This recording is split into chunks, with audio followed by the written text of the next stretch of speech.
Hey everybody, welcome out to the Rise and Hoop podcast. We've got me, Ryan, and Robby here.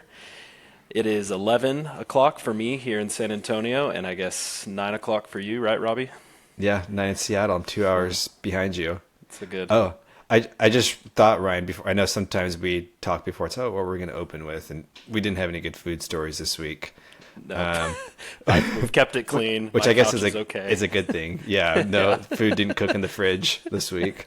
But we may have a new logo made by an actual human that may be coming down the pipeline.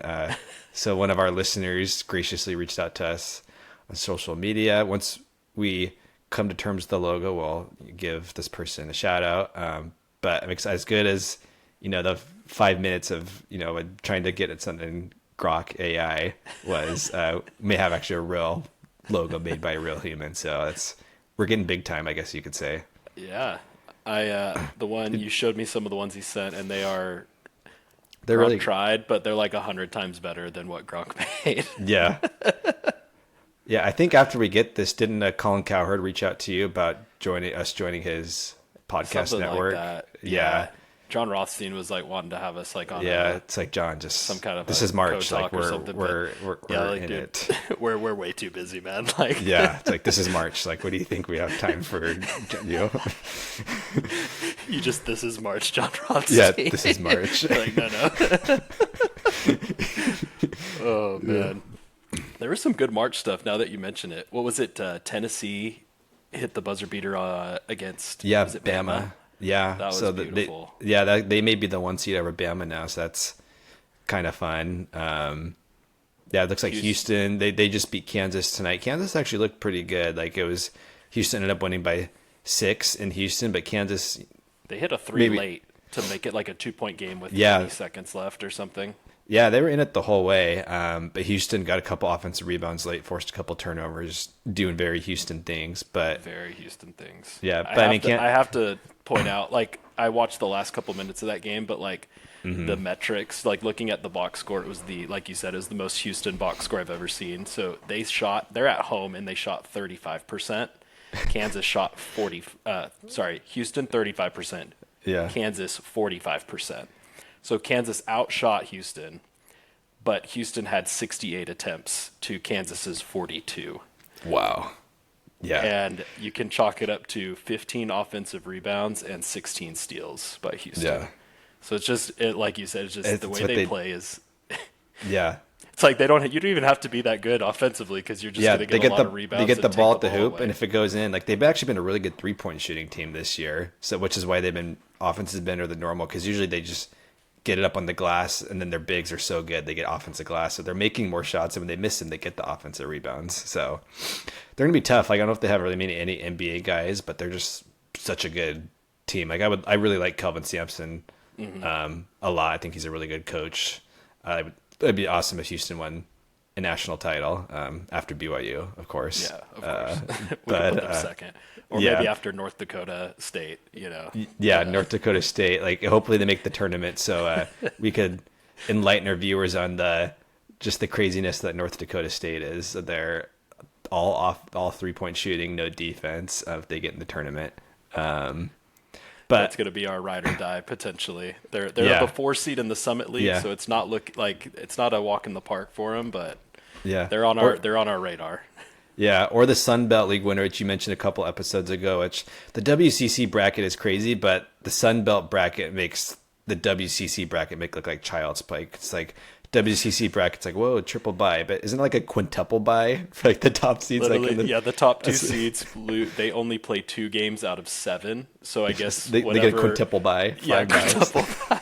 Yeah, if you're the top 2. It's the most like college basketball is changing. Like, I mean, it's players are getting paid, which is awesome. Like, leagues are consolidating. It is what it is, but there's still just some college things like in March, just like the Sun Belt tournament. Like, there's going to be no-name guys in March Madness, which as college basketball and college sports gets more commercialized, just like those things that just make college sports cool and different compared to the NBA. So shout out to, we got to find, do you know where the Sun Belt League, like, where's that going to be broadcast at? Do you know? It's probably ESPN Plus, and the championship's probably like ESPN U or something, like one of those type of tournaments.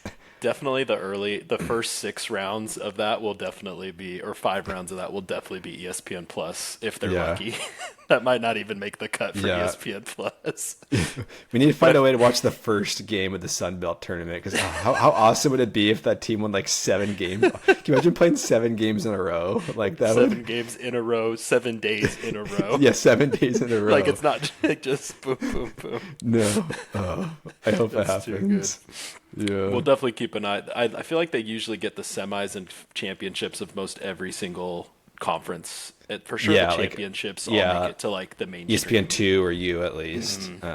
And Sun Belt, it's a big enough name since they got football. I bet it'll at least make ESPN 2, I guess. We'll keep an eye on it. I mean, we have when we have the internet, we could look, but we're not looking. But Yeah. Because that would cut into the main thing we definitely need to get to before we don't want to cut into into the important BYU part. stuff is we do need to give a little bubble update on the Big Ten bubble. yeah, We were just looking over that, Robbie, and I think you said Washington is now officially out. Yeah. They're eliminated. They're that cut. late breaking news is I do listen to Seattle sports radio occasionally in my commute in the morning, and they said that the Washington Huskies are officially out of the tournament, the Big Ten tournament. So brutal. Yeah. First year in the Big Ten, and just Yeah. you don't even make. And they spend a crazy amount of NIL too. Like Washington's like low key good NIL. Like I remember they made waves. Like who knows how much is actually true, but like they got Utah State's head coach, and then their top big got from Utah State Grant Osobor. They paid him apparently $2 million and to get last. So Yeah, that's brutal. yeah, I mean good for him though, getting $2 million. Just Yeah, I mean, at least he won, right? Like he's in a good spot. So yeah.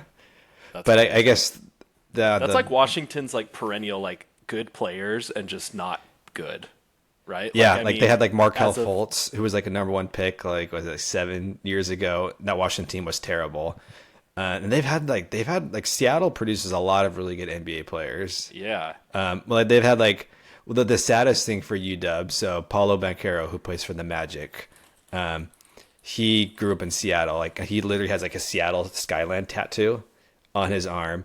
His mom and dad both played for UW. He grew up in UW, and then he went to Duke. Just like total, like literally like a Coast to Seattle. coast. Yeah, like literally like a Seattle skyline. Both his parents played at UW, and he went to Duke just because they're such a mess. And they've had really they obviously have Brandon Roy, Nate Robinson went to UW. Jamal Crawford didn't go to UW, but he's from Seattle. They've had a lot of really good NBA guys, but they had a couple of stretch like the late 2000s, like 2000, like mid 2005 to 9, where they had like decent. yeah, they had like Isaiah Thomas, tournament. like they made like a Sweet 16 run, but they just have never been consistently good and don't get great fan support. Which you would think they would with like it's a basketball Yeah. city more or less, right? And like Yeah, there's a lot I mean, of like the seat, the yeah, like sound UW is is just around. like it's what I mean. Like Seahawks are #1, Mariners are #2, especially not that they're halfway decent. A lot of people are talking about the Mariners, and then probably UW football is #3. You probably have Sounders #4, Kraken now #5, and then probably UW basketball #6. So it's just like nobody talks kinda about UW buried. basketball. Even like UW football is kind of buried below the the Mariners and Seahawks. So it's just kind of it's a definitely professional sports town. It's kind of a transient city. Like if you have a lot of Seattle locals, be a lot of people that move to like Amazon, Microsoft, a lot of tech jobs. So it's not like a lot of locals that cheer for those teams, especially the colleges. Right. So UW football almost gets buried, and especially no one talks about UW basketball, especially since they haven't been relevant Since in a they long haven't been time. Yeah, That's fair. And then that also puts Penn State is probably like they're they're the like 17. what would you put them on in terms of like it's not like they're a lock for being out. They're not totally cut, but it's like essentially right. They're Yeah, they're even if It's they all but won their final. last. Yeah, because they close with they play Wisconsin, at Wisconsin next week. Wisconsin's #12, so they're probably out. So that leaves the 15. So there's 15 teams, and we'll get to that in a second. What we found out.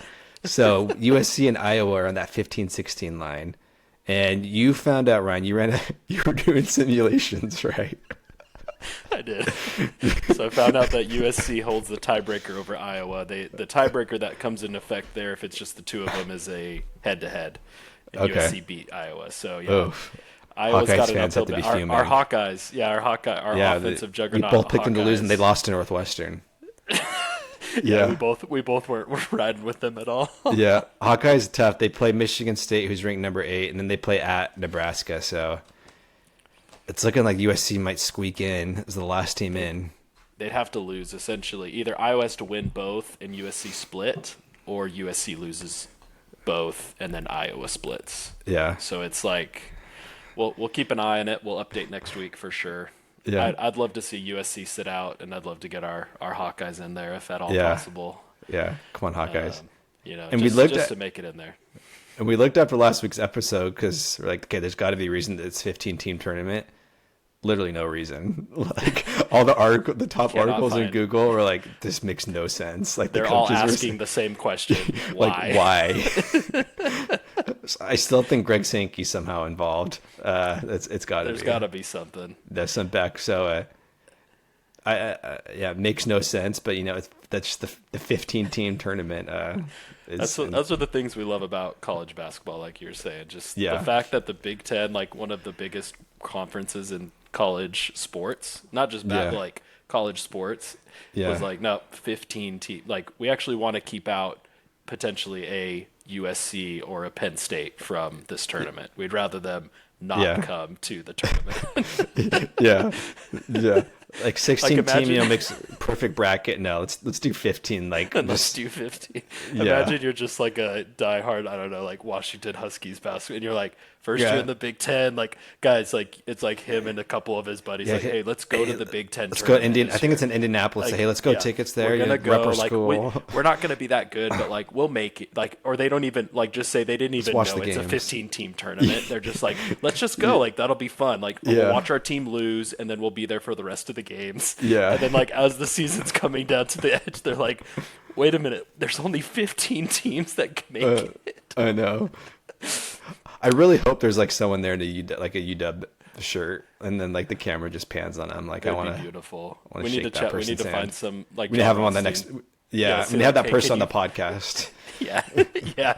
They probably live in Seattle, so I can have them over to my house. Yeah, live in studio. Yeah. Oh, that's too good.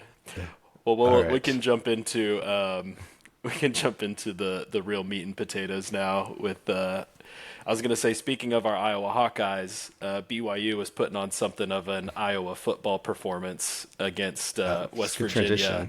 Yeah. At least first half. Yeah, good transition, huh? 4 episodes in, and we're already kind of getting some of these down. So Yeah. Here we come, Colin Cowherd. Yeah. Well, he's just always blowing up my phone, man. So yeah, just calm down, dude. Yeah, easy, man. Yeah. But yeah, pretty defensive. I mean, first half was ugly in a lot of ways. Looked good. Yeah. Like the last couple minutes, looked pretty. Like we got a little bit of a rhythm. We finished the half. Were we up close to 10? I can't remember. Yeah, we were up 6 at half. We closed on a 10-0 run, so we were down 19-15, and then we went 25-19 at half. So I mean, that first half. I mean, it was the first half all year where BYU didn't make a 3.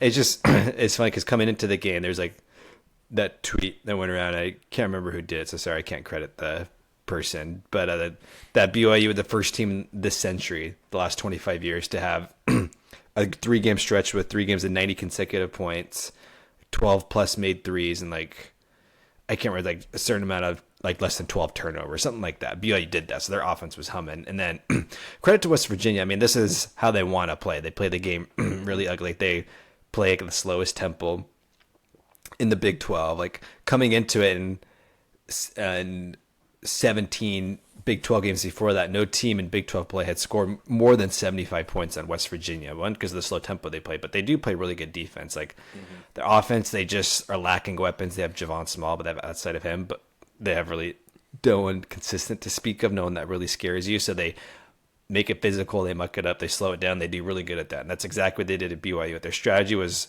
shut down the 3-point line. Like I don't think they double teamed Foose once, especially in the first half. And I guess Foose had his best game of the Big 12 season. Like BYU, really in the second half, that's when they kind of transition. It's like, hey, they're going to take away the 3. Let's get Foose. Foose finished at 20 points.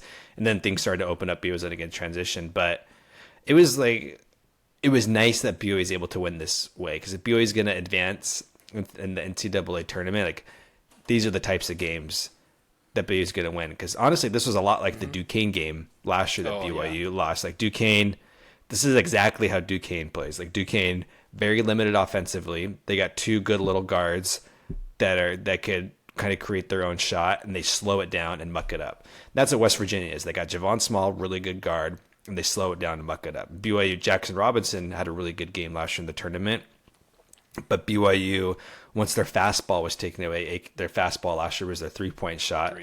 BYU didn't really have a pivot, but BYU showed a pivot this game. Like they had Foose, and then once Foose kind of then like Yegor Demon had a really good scoring game, 15 points. Like he was able to get to the basket. Dawson Baker hit some, Dawson Baker hit some nice shots off the bench. Richie Saunders was able to get to the basket a little bit, scored 13 points, and BYU did make up 5 threes in the second half, and which also was like BYU's, they won with defense too. I mean, they only held West Virginia to 56 points. 56 is awesome. Yeah. Like something BYU didn't have last year. They didn't have a Mawat Mag on their roster. No. And I don't know if Mawat Mag's going to be first team all Big 12 defense this year, just because he doesn't really have the defensive stats. Like he doesn't get a lot of steals. Like he doesn't get many blocks. Right. But I'm hoping, since coaches are the ones that 16 head coaches in the Big 12, those are the ones that vote on the all Big 12 awards. So it's not media. It's Big 12 coaches, and I'm hoping that each other. Exactly. I'm hoping they're the ones, like maybe media looks at stats a little bit more, but Big 12 coaches, they know what to scout against. They know when players are guarding. Because Mawat Mag, like Javon Small could be first team all Big 12. Like he had Javon Small in a torture chamber this game. Like we just on him, like Javon Small, like Mawat Mag could guard 1 through 4. Like he's 6'7". He was shutting down one of the best individual offensive players, like not only the Big 12, but really the country. Javon Small's extremely talented. Like Mawat Mag just... And he had not a great game. Yeah. No, like neutralized him. And he's done that so much this season. So I'm hoping there's a lot of really good defenders in the Big 12. But I'm really hoping Big 12 coaches recognize Mawat Mag, put him first team all defense, because BYU couldn't have won this way last year. They didn't have a player like Mawat Mag. When the offense was shut down, they didn't have someone like, hey, let's grind it out. Because when I think of Mawat Mag, what's interesting, like, and he plays like a San Diego State player, and what's interesting, his final 2 schools were BYU and San Diego State, and he's like exactly the type of player that gave BYU so many troubles in the Mountain West. Just one of those long, athletic players, has a hard time shooting. Whereas credit to him, he's really turned around to shooting this year, but just like out athletic you, and that's what BYU's never really had, that type of player, and he's just the perfect piece that could just make BYU win in so many ways. Like BYU can win with threes and offense, which they've done most of the year. But if it gets into a grinded tight game, like Mawat Mag, boom, put him on your best player, and you can win a grinded out game, which is what you'll need to do if you want to advance in the NCAA tournament. So that was encouraging to me. BYU went a different way, a way that you probably have to win in March when threes aren't falling, refs maybe aren't calling it the way you want. Like Mawat Mag had 0 points in this game. He had 0 steals. He had 0 blocks. I'm looking at the box score right now. Right. But he was so impactful, and like that's no points. Yeah, and it's like BYU just doesn't have a fastball this year. They could win different ways offensively, and show they could win defensively, and a lot of it's because of the personnel they had. And Mawat Mag, to me, just you could talk about a lot of different players, but he's the one that's like such a differentiator that BYU has not had in past years. It makes me bullish for what this team could do in the tournament. Definitely. Yeah, I'm with you just in terms of it was cool seeing, I mean, even just from a coaching perspective, beginning of the game, you kind of, for me, I quickly thought, okay, like West Virginia has a game plan and they're executing it really well. Yeah. And I didn't necessarily think Kevin Young wasn't prepared for it, but I kind of, it was like, hey, they definitely came in terms of the chess match. They came in with probably the superior game plan initially, just in terms of what, you never know exactly how the other team's going to be lining up, what they're going to be running. You have some ideas, but, Kevin Young knows how West Virginia wants to play. And so they're coming up, the coaching staff's coming up with their own counters to that, right? They're not just marching out, oh yeah, we're just going to play how we always do and not really make any adjustments. Like they know their strengths and everything. So, it was interesting seeing that, just like that West Virginia definitely had a better matchup, a better game plan for what we had put on the table. Yep. But I mean, it didn't take too long. I listened to Kevin Young talking about, I think he was saying the assistants, or like near the end of the half, were kind of saying, hey, we can get that good matchup down low. Let's stick with that for a little bit here. Did that, like you said, ended on the 10-0 run. That's where it was like looking, I was looking like the first half was going to finish in the teens, like some true Big Ten basketball, like final score 50-54 type of game, right? Yeah. But then just turned it around completely in terms of second half. The offense really hummed. I mean, so we scored 25 points in the first half and we scored 52 in the second half. So it's like you more than doubled up your first half productivity. Yeah. We broke the 75-point mark, which West Virginia hasn't allowed all year. We did it with the 25-point first half. Yeah, even with a slow first half where we got out schemed or outmatched up in terms of the game plan for probably a good 15 minutes or so. Yeah. And then so for those next 25 minutes when we kind of found a good counter for it. And to your point, I think that's what excited me too, is just Foose hasn't been like a non-factor this year, but he has not necessarily been, like Keba Kid has been a huge night-to-night necessity for BYU to be as good as we've been, right?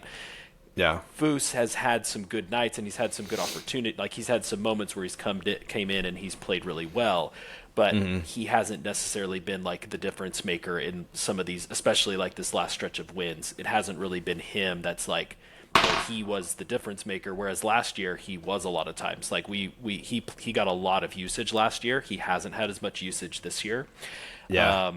And part of it is just because of the way we play. Keba's game is a lot more suited to the style of offense that we run in terms of spreading the floor, having a big man that sets hard picks, can roll hard, has good length. So he fits could lob that with Yegor and Dallin. Yeah. But it was cool. It was cool seeing, that was like vintage Foose. We got to see just vintage Foose that for, I credit West Virginia. I think it's probably the smart thing is, at least for a while, try to not double team him, because he's proven in the last few games he kind of did struggle in some of his matchups to score underneath as of late. Yeah. So I think, with how we've been shooting, I think it was the right call to try that out. But Foose definitely made him pay. And it was. No, I love Foose. Like, I mean, you're right. Foose hasn't been quite as effective this year versus last year. His coming into the game, his efficiency numbers and just overall numbers were down across the board. I think part of it last year, I think Big 12 teams, they saw a 6'6" center. And they thought, okay, we could just single cover him with our center. That's gonna have 4+ inches on him. And Foose, he's so strong, such a big butt, and just a dumpster. Yeah, his footwork is so good, even for how you wouldn't think it's a guy just how thick he is, that he would have the footwork he does. But when he's a one-on-one matchup, he's elite, and he was able to do that last year. This year, teams that they've kind of figured out, hey, if we double team him, he's not tall enough to pass over a lot of those double teams, and he can get into turnover trouble. And his turnover has gone up in Big 12 play this year. But West Virginia, that's what can make it so effective. And BYU's been shooting so incredibly well. Teams are so scared to help off 3-point lines. Foose was able to have one-on-one matchups. Didn't matter who West Virginia threw, and he's elite. Honestly, he's a 4-year guy through anyone in college basketball. He could take them one-on-one. And I mean, Foose. I mean, he's gonna be a senior night. This was his second to last home game, but just awesome. A non-LDS guy that's been at BYU for 4 years, never entered the transfer portal, and just super good ambassador to BYU, super awesome, just human being.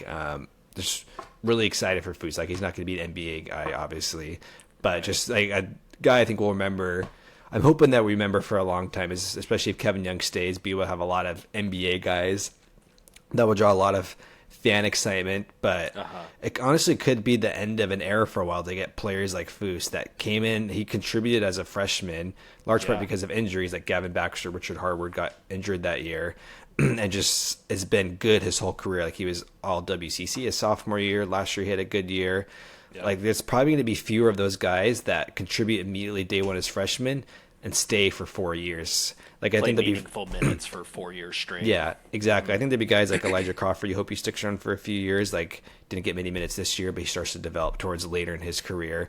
Or there'd be like those, if they like guys like Yegor, next year AJ, guys that contribute as freshmen, but then they're gone after a year or two. Like, it's going to be rare and rare to have 4-year guys that contribute day one and stay 4 years. So, yeah, I mean, we'll talk about Foose maybe more towards the end of the season after senior night, but it's just really cool to see, like, in the second to last home game to have that type of performance. Like, that's really cool. It was awesome. Yeah, I hit a double-double, 10 boards, 20 points. Yeah. It was awesome. Yeah. Well, triple-double if you count his minutes. He did play over 10 minutes. There you go. He had a triple-double. Let's give it to him. Yeah. We'll call it a rise and hoop triple-double for for Foose. Yeah. I saw you tweeted, I think, about, you're kind of saying who are some of those like cult, BYU legends of BYU basketball.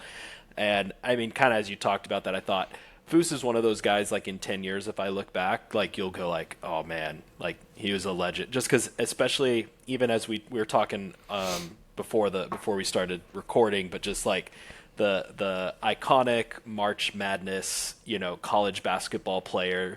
You've got everything from the 5'10" white kid that's super crafty and can just huck 3-pointers that can go off, all the way to like the 6'4" guy that weighs like 330 pounds and can 6'4", 330.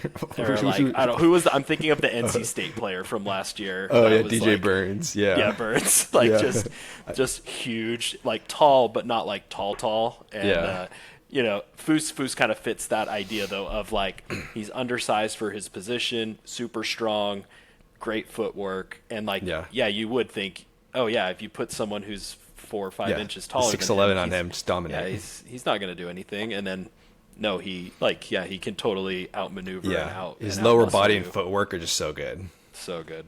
So he's kind of, for me, he fits into that framework of like, not going to play in the NBA. It's not getting, nothing like that.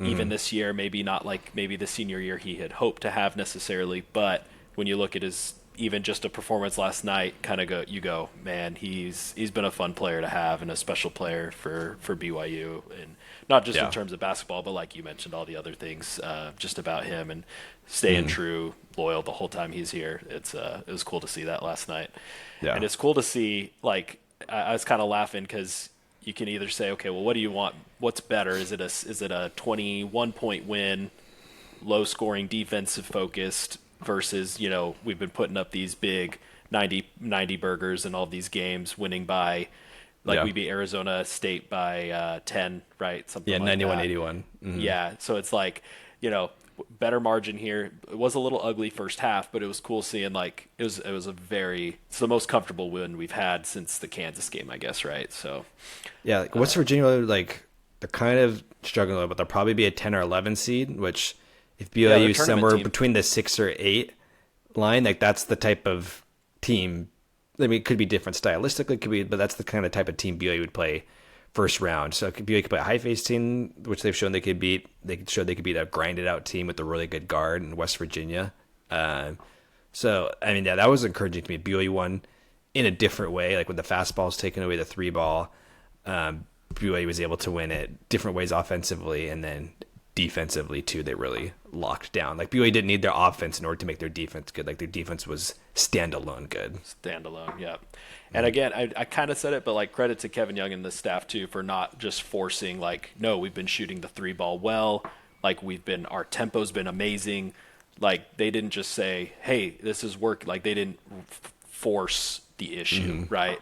They found, it very much felt like Kevin Young, as the game went on, found the way, the team or the staff, I'll say, found a way to say, if we do this, we will win this game. Not necessarily by 20. I don't think they were necessarily thinking we're going to end up blowing them out, but it was like, we can grind this out, might be a single-digit win, but if we work the low post with Foose, we stick with our defense. We just held them to 19 points. It felt like they were coaching to win the game, to outmaneuver and out-execute what they could do against the defense that they were given to face up against. So I thought that was cool too, especially kind of like you mentioned, that's kind of been the typical BYU Achilles heel is live and die by the three, right? Like I can't think of a year where we haven't really played that way until this was a game though that kind of showed, hey, like we can shoot only 15 threes and shoot make 5 of them. That's great. That's not terrible, right? But I can't remember the last time I saw us only shoot 15 threes in a game and then win decisively. Yeah. I guess to kind of close the West Virginia game, one stat when I was looking that was cool. So BYU made in the West Virginia game, they made 29 field goals. So they made obviously they had 5 threes, and obviously just doing some advanced math, 29 minus 5 is 24. So using the logarithm with the cosine, that'd be 24 2-pointers that they made. So out of those 24, so they made 29 shots, 28 the 24 twos, 23 of them were in the paint. Like BYU finished with 46 points in the paint. So they had they made 5 threes, they made 24 twos. The only 2 they didn't make that was not in the paint. Like, do you remember that Dawson Baker one in the second half? He got his guy, really nice move, did his fade away from like the elbow.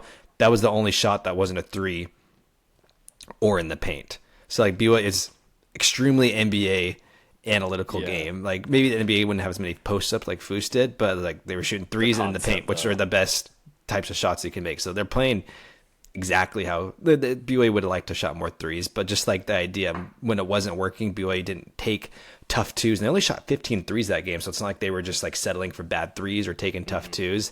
They took it to the paint. Like Richie got in the paint a lot. Foose there obviously posted up. Yegor really got in the paint a lot. So that's what's like. They're just not making threes, and like, okay, so we still got to shoot up more threes and try to get offensive rebounds. Like, no, they were still getting good looks. Like, they had 46 points in the paint. Like, 23 of the 24 twos were in the paint. So, that we talked about. That was like, I mean, it was at home. West Virginia's not a world beater, but they're probably an NCAA tournament team. So, it's just how BYU won, which was super impressive, encouraging to me. Like, didn't make threes. Defensively, they did well. Got in the paint. They showed they were looking in the paint. So, yeah, it was an encouraging win. Definitely. Mike D'Antoni if he happened to watch that game, he'd be smiling really big. Just loving the pure efficiency and the analytics of how we played. So yeah. Cool, man. Well, let's go. So, I mean, this is kind of the game that we actually spent the most talking about before, like even just in our first episode after, BYU turned it on against Kansas. Yeah. This was the game we kind of circled, right, at Iowa State. And we went, hey, we feel like this is a winnable game. Not sure what BYU would do against Arizona. We didn't necessarily feel negative, but more just from a just trying to take some of the emotion out of it and go, Arizona's really hot. We're playing them there is going to be tough. We felt like we knew BYU had the ability to win that game, but didn't necessarily think it was like a high probability of doing it. But now we're sitting here, on a six game winning streak, right? And this is the game that we both felt like was very winnable. Iowa State, I think, is now, are they totally healthy? I think from what I saw, they are. They are. Yep. Yeah, I was texting you. I was listening to some talk about Iowa State. I think they are 19-1, and I guess after this, I can't remember if this was before or after their game on. Yeah, now they're 19-1. Now they're 19-1. Okay, but when they're healthy, fully healthy, they're 19-1, and their only loss I think is to Auburn. Number one Auburn, the Maui Invitational on a buzzer beater. So they only lost by the buzzer beater, the number one team in the country. Yeah, so they've been very good when they're healthy, and they are healthy. When they were not healthy, that's what they went 3-6 when they didn't have their entire team healthy. So. Interesting, right? I mean, just in terms of shows that like they definitely rely on their full team, and when their whole team is there, they're really good. So I don't know. What are your thoughts after now? Yeah, it's a lot has happened in the last 2 weeks of BYU basketball. What are your thoughts on this game? Yeah, I have a lot of thoughts. I mean, I watched a lot of Big 12 basketball, so I've seen a good amount of Iowa State this year, and then I wrote an article earlier on Vanquish the Foe. That published on Monday, just the Iowa State preview. So I have a lot of just numbers in my head, so it's top of mind. I mean, Iowa State is really good, no doubt. And they're similar to how they were last year, but they're not exactly the same. Like last year, BYU split the season series with them, beat them by 15 in Provo, had a close game in Iowa State, but at the end, like the Dallin Hall dribbled ball on his foot, lost the game late, had a chance. So they have some similar personnel. They have 3 of the starters on their team. Their 1, 2s, and 3s are the same starters as last year. They have a different front court. So they're similar because they're still, defense is their identity. Like they're a very good defensive team. Like in KenPom defensive efficiency and Big 12 play, they're number 2 behind Houston. So they're really good. But they're not quite as just potent as last year. Like last year, they turned you over 25. Like their defensive turnover percentage last year was 25%. So 1 of every 4 possessions, they'd turn you over. Like they were just insane. Like just like the way they could turn you over. And BYU kind of did well against that last year because the Achilles heel last year. It's okay if they didn't turn you over, then that led to open threes, and that's why BYU had success against them last year. It's similar in some ways. Like they don't trap quite as much. Like they force turnovers about 20% of their possessions, which is still a lot. Like number 2 in the Big 12. That's like 1 in every 5 possessions, 1 in every 4. So they're not quite as aggressive on their traps. Like their point guard Taman Lipsey, very good defender. Like I think that's probably going to be the number 1 matchup to see how BYU's point guards, Dallin and Yegor Demon. Like Dallin last year really handled the pressure well against Iowa State. And Yegor's kind of struggled this year against smaller physical guards that could kind of get in his pocket a little bit. But that would be kind of the matchup to watch. I'll get it into a sec when I just talk about Iowa State. So they're still very good. They forced turnovers not as many last year. Their offense is better than last year. Like they're about middle of the pack, Big 12 in offense. They have some good shooters. Their bigs are good. They're similar. It's like, similar in some ways to Arizona. Like they're 11 in KenPom. Arizona's 13. Where I was going a couple weeks ago, I thought Arizona was a little more dangerous. Iowa State, they have probably more offensive pieces than Arizona, but they don't have a guy like Caleb Love that could just easily pop off for 30 most nights. Like Caleb Love can kind of shoot his team in and out of a game, but he's dangerous to go for 30 any night. Both the games against BYU, he really popped off. Like Iowa State doesn't quite have that player that could just really pop off. They have 5 players that average double figures, which are really good. So that which makes them really hard to defend because BYU just can't hone in on a couple guys, especially like they did West Virginia, where you can hone in on one guy. A lot of really good players. I don't know if necessarily have any NBA players though, and that's not to minimize them because they're a very good college team, but they don't have like really just a high-end elite offensive player, which makes them maybe a guy they can lean on. They don't really have just that one guy. Yeah, just that one guy. You're not like, okay, this guy could go for 30 any night. They have guys that make you go for 20, 18, but just not that super guy. You just go boom, boom, boom, boom, boom. So, they are good offensively, very good defensively. So the way I think Yegor and Dallin to be most important, because, Iowa State turns you over. BYU can struggle with turnovers this year. But the 2 ways BYU can win. They got to limit turnovers. Because Iowa State, they're going to kind of, Taman Lipsey's a very good on-ball defender at point guard. He's in a guard, BYU far away from the basket. BYU spacing has been so well the last few games, whereas BYU, if they could kind of avoid that first barrage of like where Iowa State blitzes them off a ball screen and double teams the ball screen, if BYU could find the shooters and make an open pass, they're going to find open 3-point shooters. Like Iowa State, their 3-point defense isn't very good because if teams could beat their pressure, they are susceptible to open threes. So that's one thing. Yegor and Dallin got to make good decisions because there's going to be open shooters. They just got to avoid that pressure, which is a lot easier said than done. And then offensively, Iowa State, their metrics are really good. They're a good shooting team. The one thing they do struggle with is they can be very turnover prone. Like they're bottom 4 in the conference in turnovers and turnover percentage. Like they turn the ball over a decent amount. BYU doesn't turn you over a lot, but we've seen this year BYU is very good when they do get turnovers. Even that Arizona game where BYU gave it 95 points, BYU didn't get a lot of stops, but a lot of their stops were in the form of turnovers. BYU had 14 points versus Arizona, and they had 22 points off of those turnovers. BYU is very good in transition. So those are 2 things which give me, ingredients that BYU does do well that I could see winning. Like there's a reason Iowa State's favored by 8 or 9 points. They're very good, and there's only reason they've only lost to the number one team in the country when they're fully healthy, and it's in Ames, which is one of the tougher places to play in the country.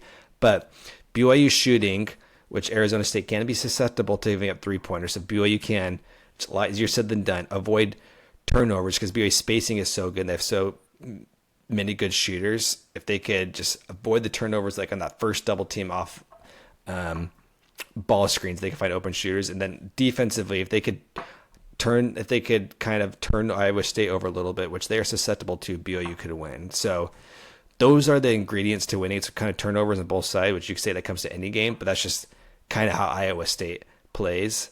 BYU have a really good shot, and obviously BYU's playing really well right now. Iowa State's got good personnel. But I guess what's kind of your thoughts on the game, I guess, before I give my pick of who I think will win?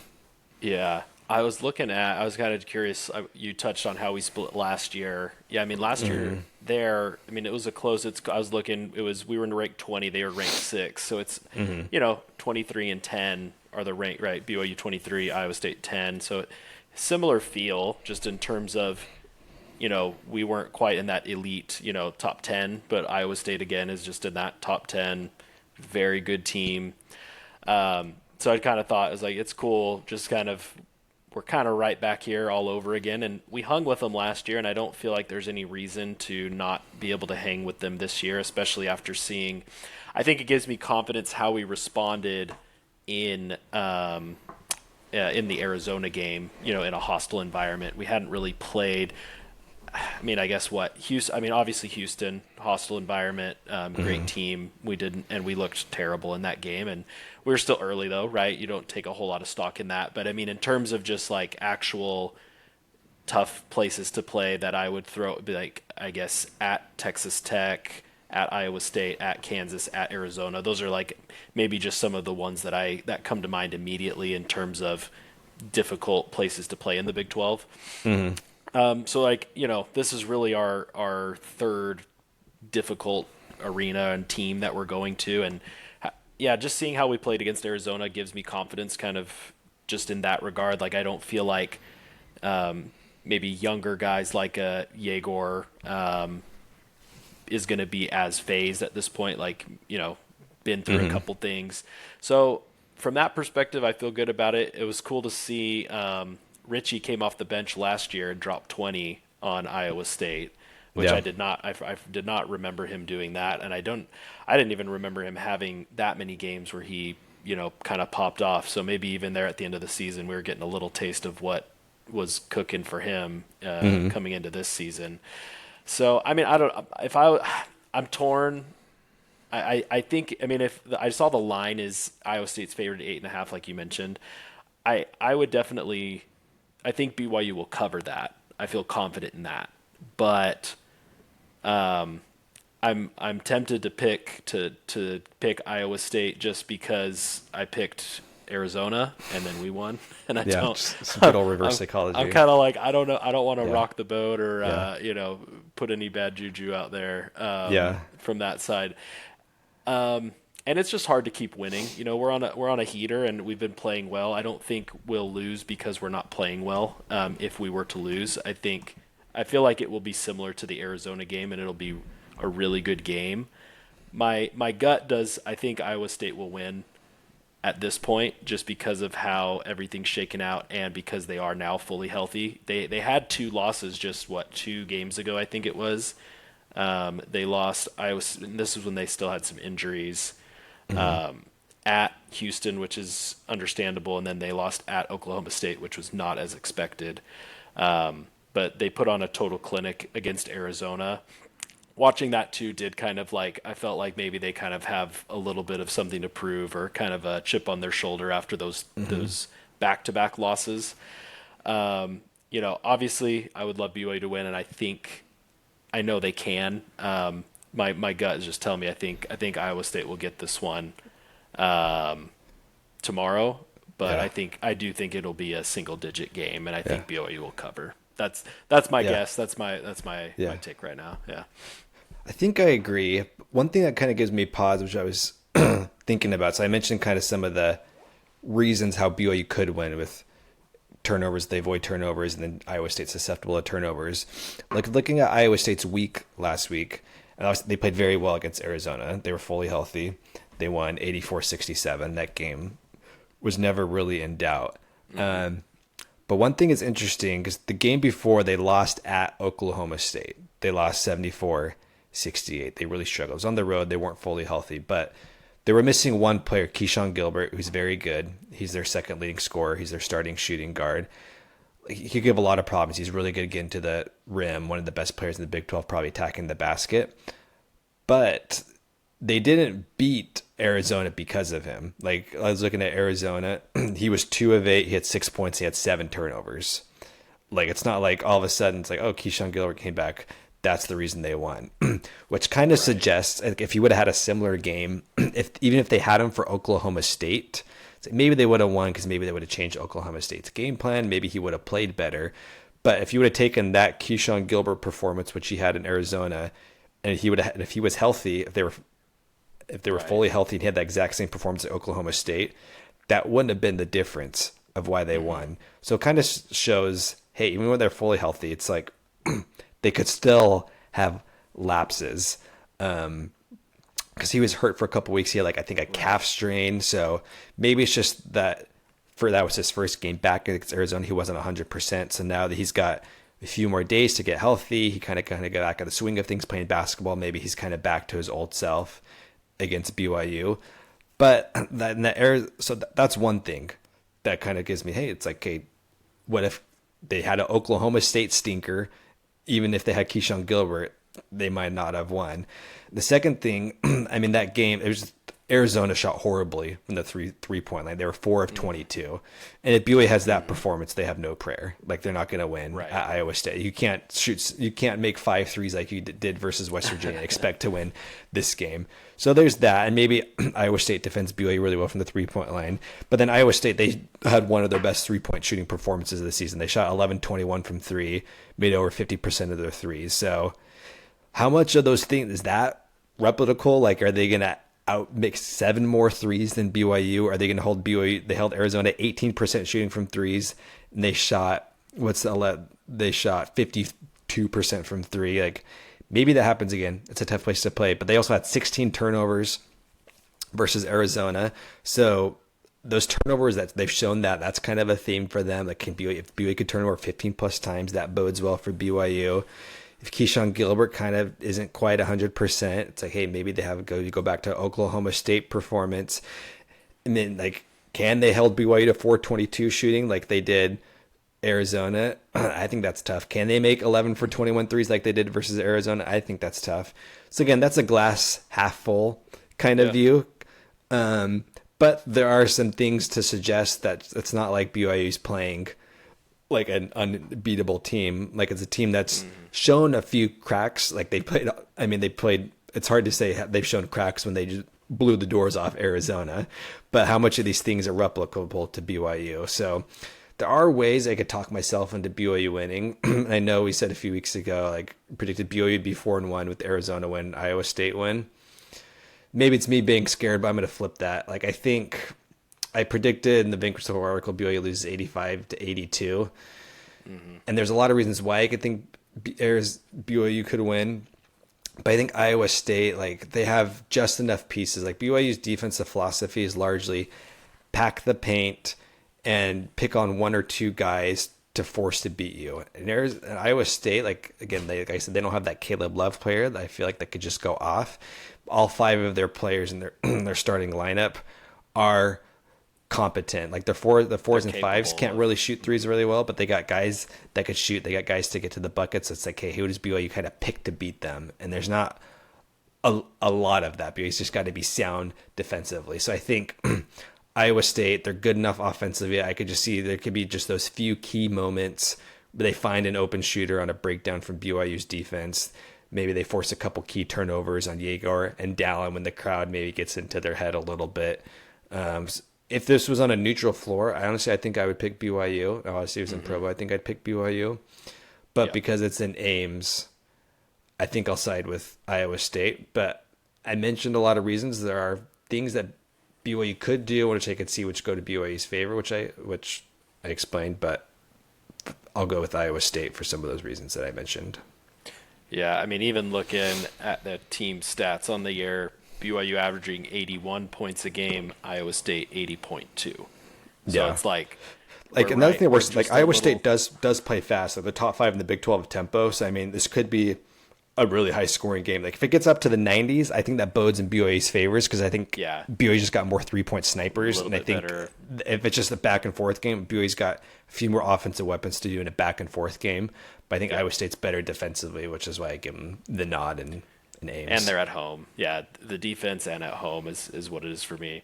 Even on points allowed, BYU's averaging 69.6 per game, and Iowa State averaging 67.2. Those are nice numbers, yeah. I mean, so it's just, I mean, it is literally that BYU has the edge on offense on aggregate by a point, and Iowa State has the edge on defense by point and about 2 points. So I mean, it's pretty cool just seeing that the teams are very similar because I think even as you said, it's not like BYU necessarily has like a world beater on our team. We don't really. Richie's been playing kind of like that, but you know, we're not relying on him to drop. He's been scoring in the 20-point range, but we're not relying him to go off for 30 plus, right? Like he's definitely a key component of the team, but I kind of, as you said, trying to throw out and kind of say, hey, let's let we're going to make the 2 worst of their starting 5 beat us on offense. Yeah, they're all there's no scrubs, there's no total offensive liabilities out there that you can really, that's not as effective of a game plan. And as you said that, I thought that's kind of BYU too, right? When you march everybody out there, there's not really somebody you can isolate and just go, oh, we're going to make Trevin Nell beat us. Teams don't want to make Trevin Nell beat us from 3, generally speaking, or Richie. Even this year when teams try to make Mag beat him from 3, because that was the scouting report, he's a terrible 3-point shooter, but he's shooting 40% from 3 this year. He's shooting that's so like well this year. If he's open, he makes shots, which is a big part. So it just feels the teams feel very similar. There, like you said, there's definitely, I think BYU's, like we edge them out by 2 on average on assists, and they edge out a little bit on like the steals and the blocks a little better than us. So you can really, it's cool just looking even at those. You can see the more of the composition of the team in terms of just how do they generally play. Both really good on both sides of the ball.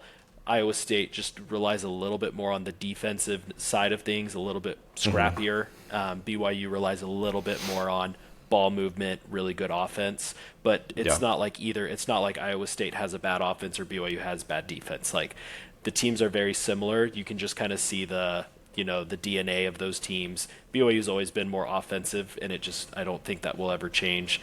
I don't necessarily know for a fact that Iowa State's always been more defensive, but just when I've watched them over the years, I mean, I think we even played them. They came to the Marriott Center, man, what was it like? It's 2013. Yeah, I think I just got back from my mission. They poked Eric Mika in the eye, like that whole.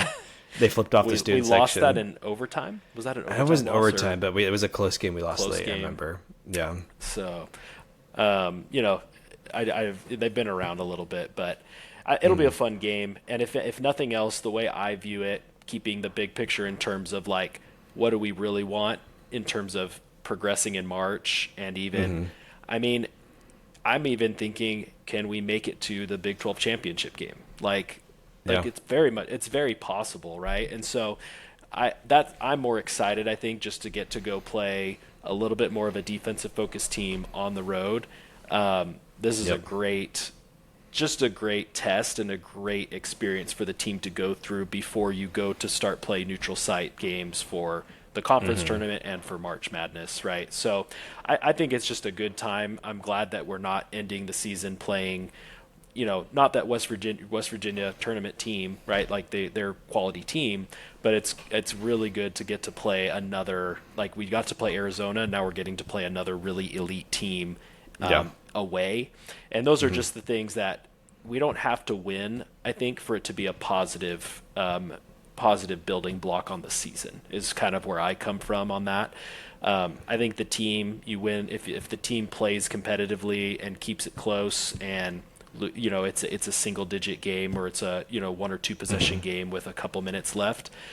Even if the game slips away, I think the team will feel really good as you look at the body of work that we've been putting together, and the team will just kind of know, okay, if we play Iowa State, when we play Iowa State in the quarterfinal, we can hang with them on a neutral site, no question. We can beat them on a neutral site, no question. And then even, right, we know that about Arizona. Houston would kind of be that one team that I think we know that about Texas Tech too. Like all the other really good teams in the Big 12, I think it's like we know we can hang. We know we're right there. We're about just as good as those teams. Houston's obviously the one that's in their own little stratosphere a little bit, I think, as things have progressed. But yeah, I mean, I think it's just a great, like, this is, again, just one of my favorite things about being in the Big 12 is that we just get to play a lot of really awesome games, and these are the kinds of games that, for me, I think help you prepare for March. We've seen Gonzaga year after year struggle at times when they've just been used to playing the WCC schedule, and it's, I think it's hard to go through that. You play maybe one or two hard games in the WCC tournament, you win that, and then you're off to March, and inevitably you get a game that's just really gritty. Like you mentioned earlier, the ref doesn't call things. It's not as, it's a little bit more physical. These are the games that I think just will continue to sharpen BYU in that way, where I think the team just continues to show that they're not very fazed by things they can't control. So that's the main thing. I don't think we'll win, but I think it's going to be a big pot. I think we'll show up, play well, and it will build. It'll be a good building block for the season still. Yeah, I mean, it's exciting. I mean, a loss here doesn't hurt you. I mean, Iowa State's probably projected 2 seed in the tournament. I mean, it'd be deflating if you lost by 20 points after some of the goodness we've seen. But right. I mean, Big 12. I mean, the loser gets the 5 seed in the Big 12 tournament. The winner gets at least the 4 seed, maybe the 3 seed. BYU's probably be stuck with the 4 seed because they wouldn't win a tiebreaker over Arizona. Arizona had to lose their last 2 games, which I don't see them losing at home to Arizona State. Iowa State maybe could get the 3 seed, but BYU gets a win. I mean, you're looking at 6, maybe even a 5 seed in the NCAA tournament. I mean, a road win versus a fully healthy Iowa State team. I mean, that would be it'd be bonkers. Very impressive. So yeah, it's exciting. We got a lot. Hopefully, BYU's undefeated since we started podcasting, so hopefully we can keep the good vibes going. Yeah. I don't know. Well, I'm going to Hawaii on Wednesday, so hoping maybe we'll do an emergency pod if BYU beats Iowa State Tuesday night. We'll see. We could jump on and chat for a minute. But yeah. If our predictions are correct, we'll lick our wounds for a couple days and then I'll wrap on the beach and you could and I could sweat down here in Texas. Yeah. Well, cool. I don't know. Any other thoughts, Robbie? No, I don't think so. We're keeping this just under an hour, so I think we're in just before the buzzer. So yeah, we keep sneaking in these buzzer beaters. Yeah. If we took out the Big Ten talk, we'd probably have it down to about 45 minutes. But we are who we are. Yeah, we can't help it. Yeah, we gotta give the people what they want, aka we're the people. So. One thing, I mean, anyone who is still listening, who makes it through almost a whole hour of this, let us know if there's anything you do want us to cover. We'd love to know.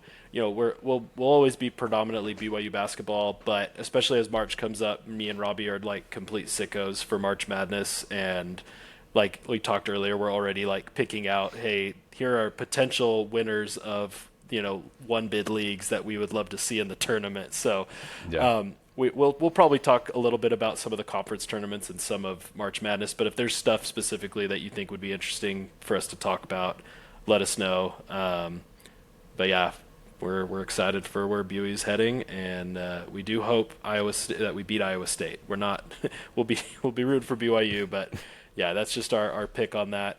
We can't pick BYU every week. It's a little bit boring if we do, so we got to go with our guts on those. But yeah, rise and hoop. Rise and hoop.